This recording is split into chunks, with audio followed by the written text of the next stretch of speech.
So when I think of worship, I always kind of think of it. That's where my mind goes immediately to. I understand, or I have heard over the years, that worship is more than just the music, and that makes intuitive sense to me. I just want to know, what else is it exactly does it mean? What does it mean biblically to worship God, and what is expected of us from God? So.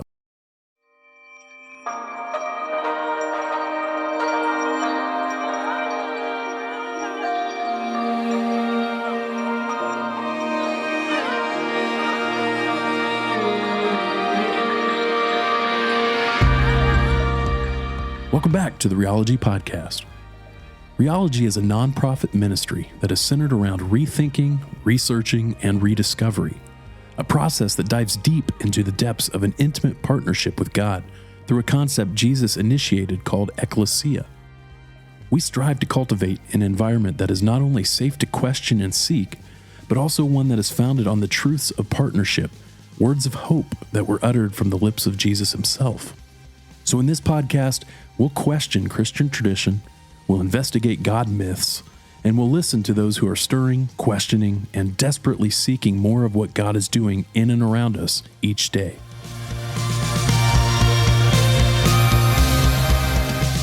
Hey everybody, this is Scott Johnson here with the Rheology Podcast. We welcome you back here. That guy over there, that's Brandon Wiseman. Hello, Brandon.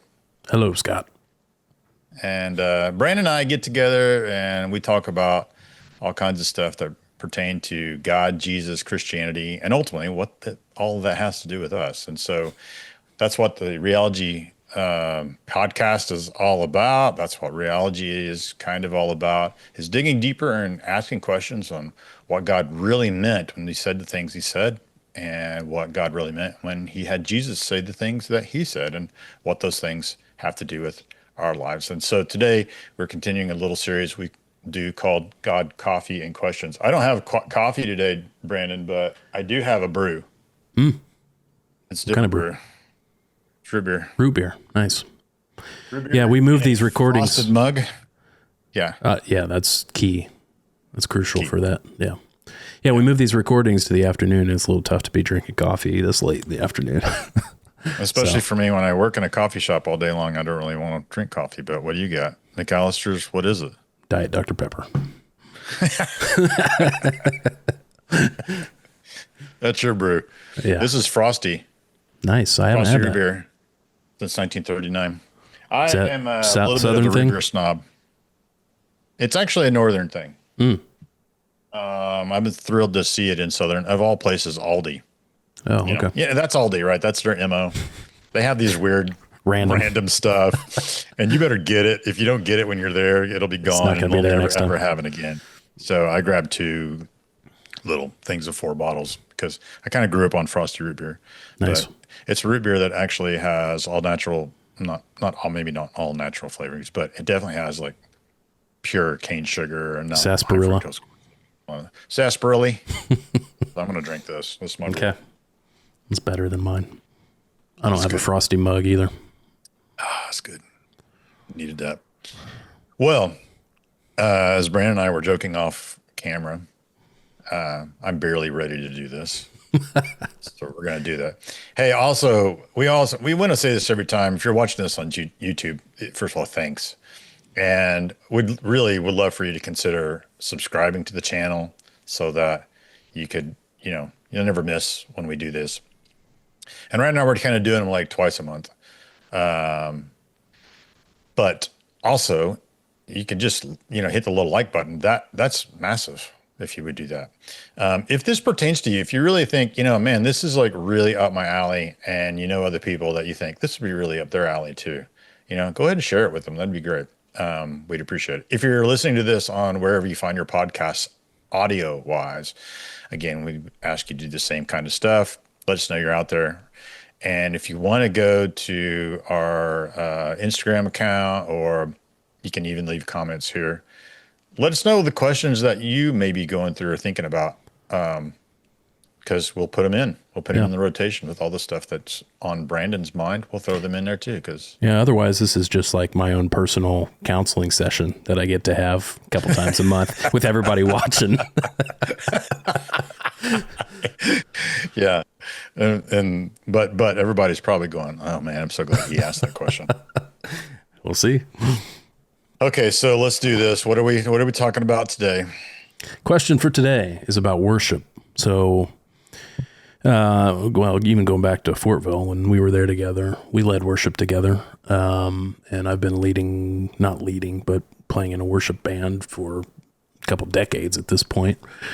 And it's been a big part of my life. And so when I think of worship, I always kind of think of it. That's where my mind goes immediately to. I understand, or I have heard over the years, that worship is more than just the music, and that makes intuitive sense to me. I just want to know, what else is it exactly does it mean? What does it mean biblically to worship God, and what is expected of us from God? So,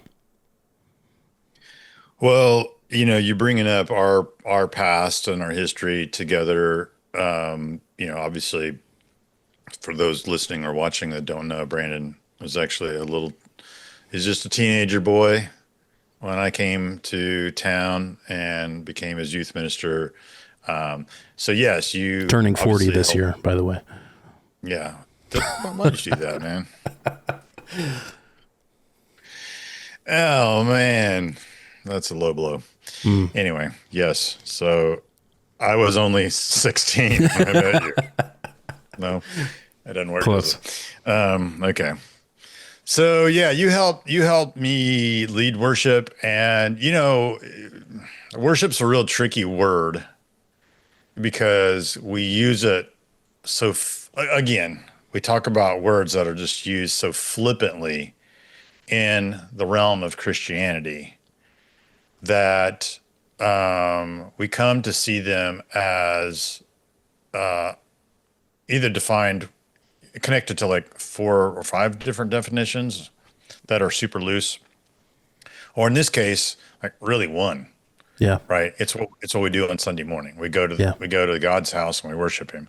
Gets slapped onto that part of the service for Sunday morning. Yes. Yeah. So, and so that is worship. And for a lot of people, the vast majority of Christians, I would guess, that's like 3 songs and, or 4. And then there's a sermon for you and me. When we were doing worship services in Indianapolis area, we were actually kind of, honestly, kind of looking back at it, it's kind of cool that we were able to have a very own specific student or teenage worship service on Sunday mornings in conjunction with the adult one that was going on down the hall. And so for us, we were always really kind of setting the stage for what I wanted us to all understand what worship was, which was a time to really connect with God through a series of events that we would do, and not really just be the 3 or 4 songs that led into the sermon. So I don't know if you remember, but we had like 3 different styles of worship. So we had live, which was with electric guitars and all that kind of stuff. And it pretty much was, Yeah. It's what most Protestants will think of as worship nowadays. Yeah. Yeah. 4 or 5 songs, and then maybe like a skit or a video or something like that. And then me teaching or somebody else teaching or whatever. And then we did Unplugged, which was all pretty much acoustic type of instruments. And it was a little more chill, but still kind of like, what most people experience. But for me, my favorite by far was what we called circle worship, where it was primarily just me and you with 2 guitars. And we had, books like songbook kind of things that I'd made in binders and stuff scattered on the floor. We were all circled around in like couches and chairs and stuff like that. It was candle lit. And students, before they even came in, would take their hands and put them into the laver. And that was like a preparation for them to prepare their hearts to come and really kind of like, connect with God and let God know how they're feeling that day, and let God talk to them. And so, and then it would come in, and then it would pick up a songbook, and we had no agenda really. I mean, they just said, "Hey, let's sing this." Okay, we would start playing that, sing that, and then we would do maybe some prayer stuff, some communion stuff, and stuff like that. But to me, those were the moments that really stand out. And then we would do that kind of worship whenever we went on the road to like conventions and conferences and stuff like that. Yep. So, our version of worship, we have a foundation that's very, very different. I was going to say, I haven't seen that anywhere else since then. No. It's funny too, because I have a lot of people ask me, and over the last several years, they will ask me, hey, where do you go to church, or where do you go to worship? And, I will tell them that, Robin and I pretty much looked for churches for a year. We visited churches for a year, and every church did the exact same thing. And it is that like, setup of like 3 or 4 songs that pretty much just led to the sermon. Yeah. And I've been on the back end of that too, where when I was involved in church planning and stuff like that, our business meetings, if you want to call them business meetings or planning meetings or whatever, they're pretty much dominated by the worship service. Yeah. And how did we think this last one went? Now, how do we set up this next one? And honestly, every one of those were the center was the sermon. Yeah. And the music and the other elements were just helpful for people to get ready to hear this topic. Yep. And even the songs, maybe the name of the songs or whatever, they were picked to match the sermon series or whatever. So sometimes a stretch. Most times. I see where you're going with this, but that's a stretch. Yeah, it's only connected by a word. That's it. So for me and you, it's I think you and I probably have a pretty good, healthy understanding of what a worship service, could really look like, to the point where people would be like, I really like this. I want to be a part of this. And matter of fact, in the ministry in the Indianapolis area, in Fortville, that you and I were a part of, we had that teen worship service, but we had adults and young adults coming from down, in big church, because they're like, why can't we do this down there? You guys this is cool. So, a little harder to sit in a circle with a couple hundred people, but it is a little harder, but, I welcome the challenge. So those are like, I love those moments, man, and those are the things that stick with me. And unfortunately, you're right. Those have like set the bar high for me. And any other place I go to, like you said, doesn't come close to the feeling or experience. And I think the main thing with what we did, again, it was designed for people to be able to connect with a real God and not just come and sing some songs or go through some sort of motions, of a lot of worship services. Yeah. I don't know about you. I'll get your take on this. When I go to some worship services and like the very first song, people are standing with their hands up, and I'm like, dang, either you really came prepared today, or it's kind of a Pavlov's dog, They hear the first chord, and that's what prompts the hands to go up. Hands go up. Hands go up. Yeah. So I don't know. Sometimes, what do you think?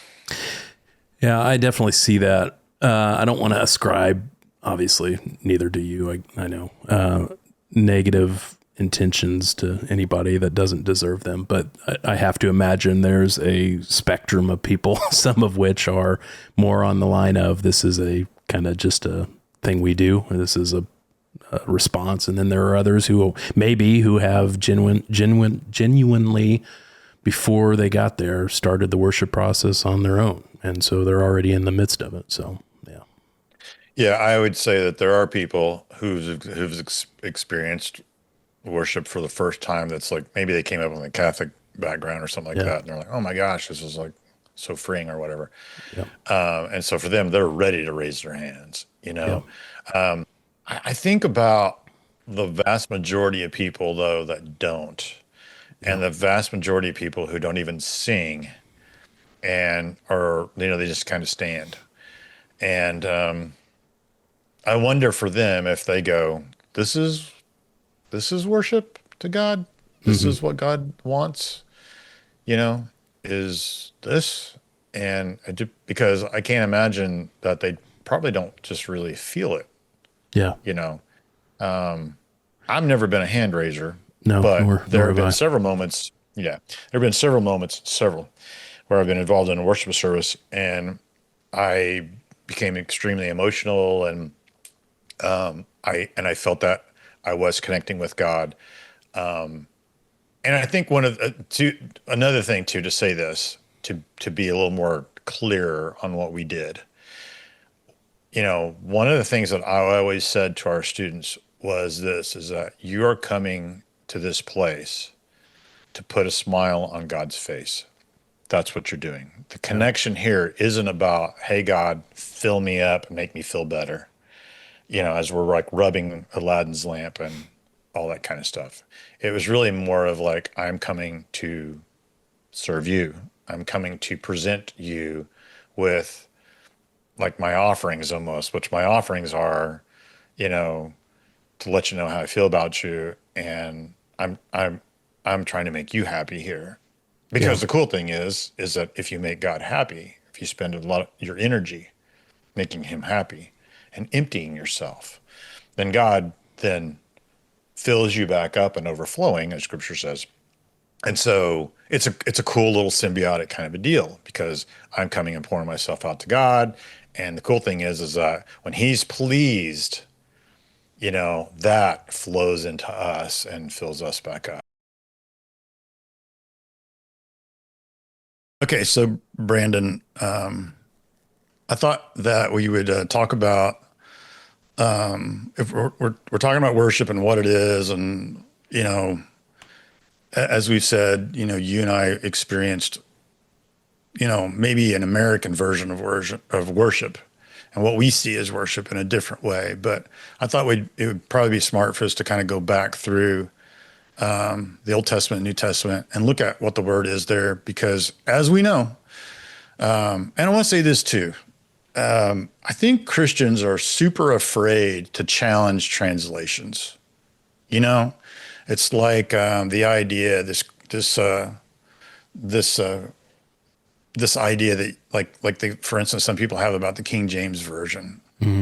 It's like that one was handwritten by God somehow. That was the version that Moses brought down from Mount Sinai, and not realizing that was actually commissioned by a king, and it had stipulations that the king had. So none of them are perfect, I don't think, but the goal shouldn't be to find it perfect, but to try to perfect even more translations for our modern culture. And so I wanted to do this because the word worship probably should not be used to translate what's behind the Old Testament.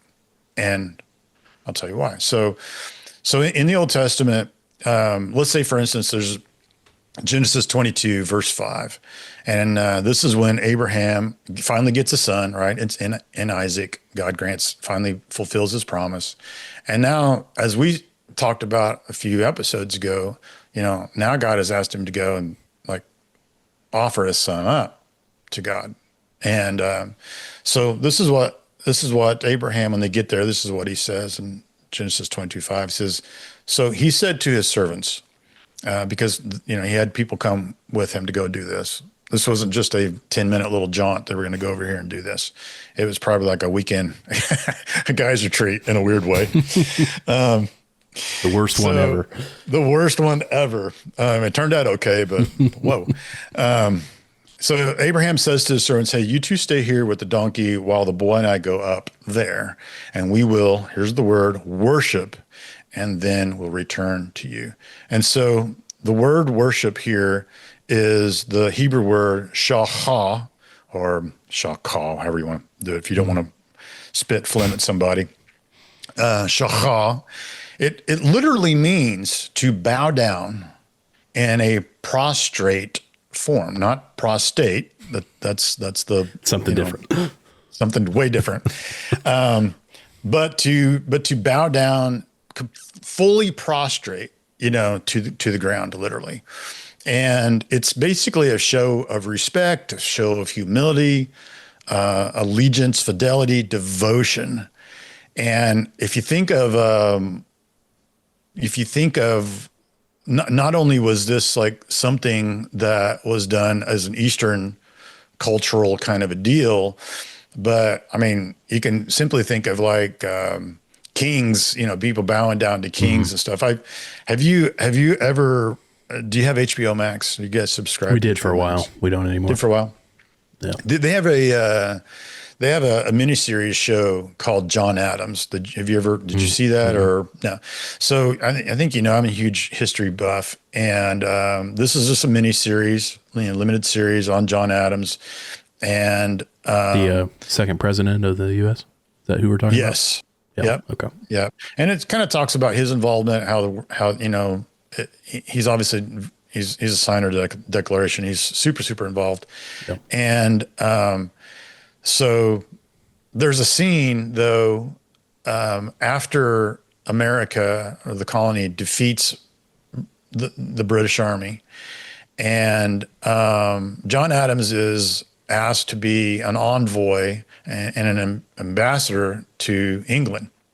So because they're trying to like tie up, this relationship, right? And so he goes, and there's he's going to have to go before King George, who they just humiliated, defeated, right? And so he's got to go before him, and he's trying to show respect and all that kind of stuff and friendship and whatever to create, heal the relationship. And so this king's, one of the king's assistants is with him, and he's like showing him what he has to do. He's like, okay, whenever we open the door, you need to bow. Yeah. Okay.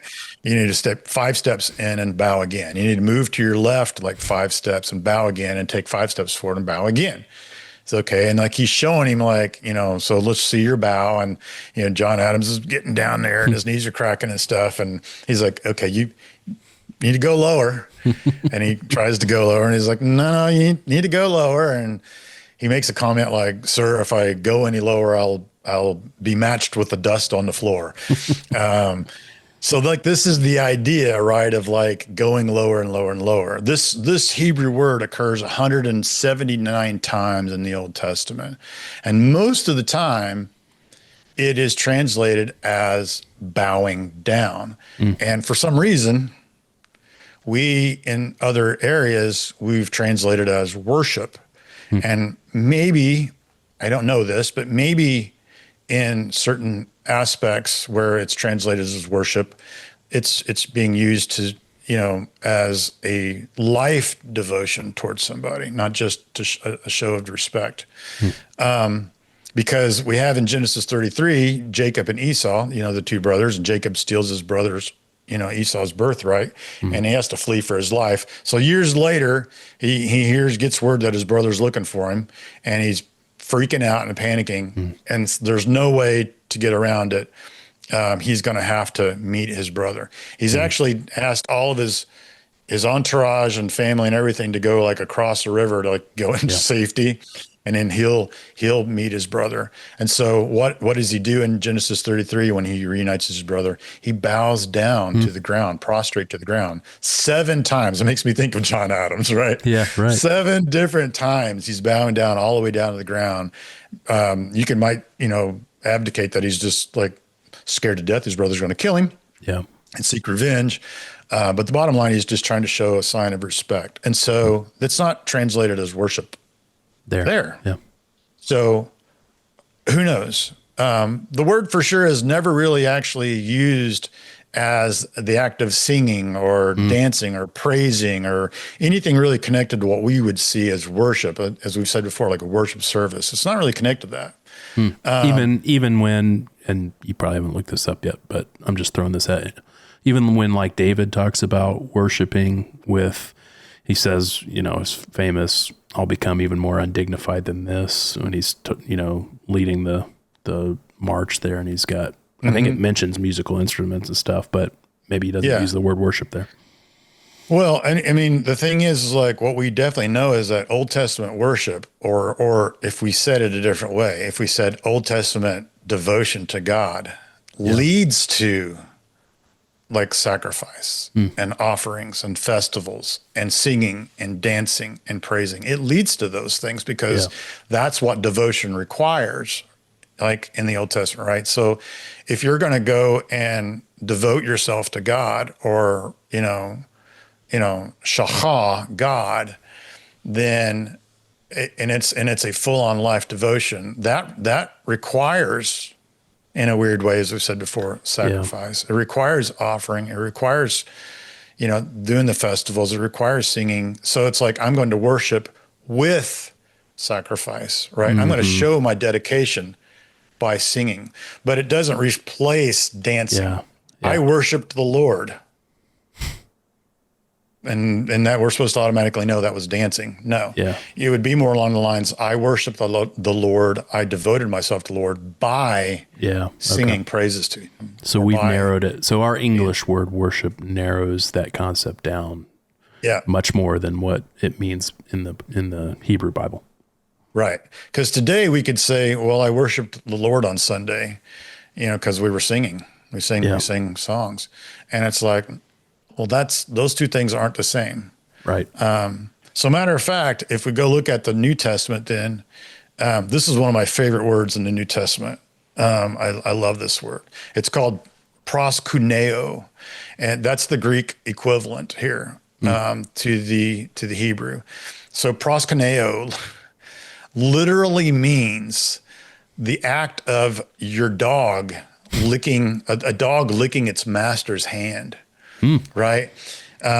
So it kind of makes me think of like Lord of the Rings when Pippin has to go and he's in front of the steward of Gondor, and he's got his hand out there and he has to, kiss the ring. It's like, ooh, it's kind of a creepy kind of a deal. But that is like showing ultimate, like, here's my position. My position is down. Your position is up.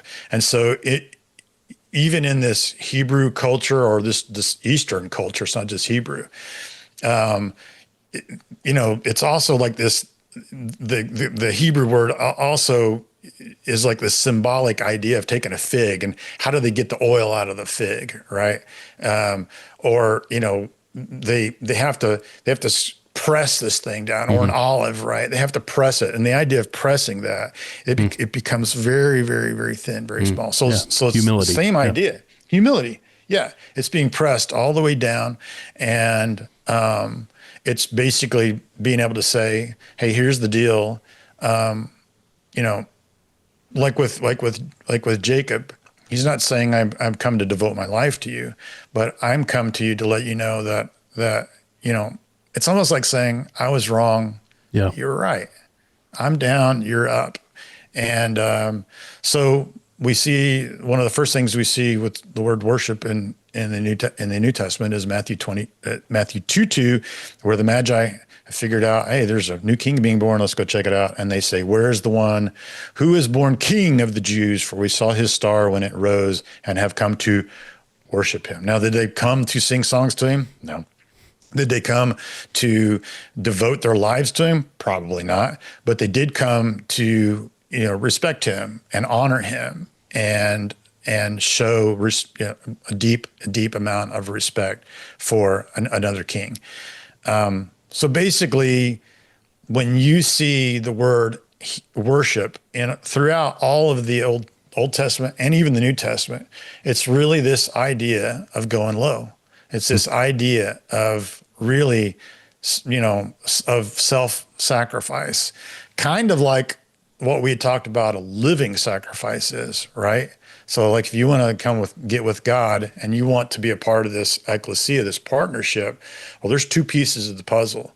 And, if we're both leaders, those puzzle pieces don't fit together. So in order for a perfect union or this thing to fit together, we have to become something different. And so that's the idea of worship. That's the idea of going low, is taking the position of a servant. And that's why, Paul even says, hey, you need to do the same thing Jesus did. Yeah. Jesus did the same thing. Jesus went low. He went down, and he went prostrate and allowed God to be, God, and he took the role of the servant. Yeah. So it's important for us to see that, like, right off the bat, that is what this word really, really means. And unfortunately, in our modern culture, we have turned it into singing and dancing and praising and lifting our hands and songs. Yeah, at its base level, it's almost, taking it even further back to Genesis 2 and 3. It's almost at its very basic level of us recognizing our place in all of this, what we were originally intended to be, images of God in partnership with him. It's taking time to reflect on that position rather than what we were bent towards, which was the original fall, which was seeing ourselves as, our own God, seeing, defining for ourselves what we should do and what we shouldn't do and that type of stuff. So worship is at its core kind of reflecting on, now this is our position relative to God who created us. Exactly. From the whole Rheology team, we hope these podcasts are encouraging and educational. Rheology exists for three main reasons: to reach, train, and equip those who want to go deeper with God in this partnership called ecclesia. If God has been stirring in your heart, where you are wondering if there's more than what you've been experiencing in today's 21st century Christianity, we'd love to connect with you, to hear your story and help you know that you are not alone. You can simply contact us via the website, rheologylife.com, or reach out via Instagram at rheology_life. Thanks, and we'll see you next time.